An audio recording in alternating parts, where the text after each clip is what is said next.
ഇന്ന് നമ്മളൊരു garlic tomato റൈസാണ് തയ്യാറാക്കാൻ പോകുന്നത്. എളുപ്പത്തിൽ തന്നെ നമുക്ക് തയ്യാറാക്കാവുന്നതാണ്. കുട്ടികൾക്കൊക്കെ വളരെ ഇഷ്ടപ്പെടുന്ന ഒന്ന് തന്നെയാണിത്. നമുക്ക് തയ്യാറാക്കുന്നത് നോക്കിയാലോ. ചൂടായി വന്ന എണ്ണയിലേക്ക് നമ്മൾ സ്പൈസസ് ആണ് ഇട്ട് കൊടുക്കുന്നത്. അതൊന്ന് പൊട്ടി വരുമ്പോഴത്തേനും നമ്മൾ ഗാർലിക്കാണ് ഇട്ട് കൊടുക്കുന്നത്. അതിലേക്ക് പച്ചമുളകൊക്കെ ഇട്ട് നമുക്കൊന്ന് ഇളക്കി കൊടുക്കാവേ.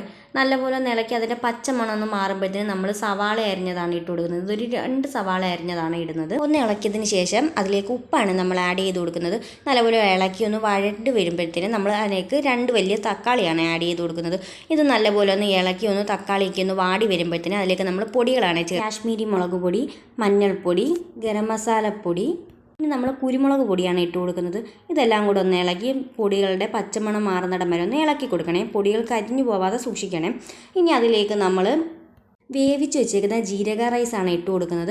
നമ്മൾ ആവശ്യത്തിന് റൈസ് എല്ലാം ഇട്ട് കൊടുത്തതിന് ശേഷം നല്ലപോലെ ഒന്ന് ഇളക്കി കൊടുക്കണേ. അധികം അരി വേവാതിരിക്കുക, കാരണം അല്ലെന്നുണ്ടെങ്കിൽ കുഴഞ്ഞു പോകും നമ്മൾ മിക്സ് ചെയ്യുന്ന സമയത്ത്. ഇനി അവസാനമായിട്ട് ഇതിലേക്ക് കുറച്ച് നെയ്യും കൂടെ തൂക്കി കൊടുത്ത് ഇനി അതിലേക്ക് ആവശ്യത്തിന് മല്ലിയിലയും കൂടി ഇട്ട് കഴിഞ്ഞാൽ നമ്മൾ ഗാർലിക് ടൊമാറ്റോ റൈസ് തയ്യാറായിട്ടുണ്ട്. എല്ലാവരും ഒന്ന് ട്രൈ ചെയ്ത് നോക്കണേ.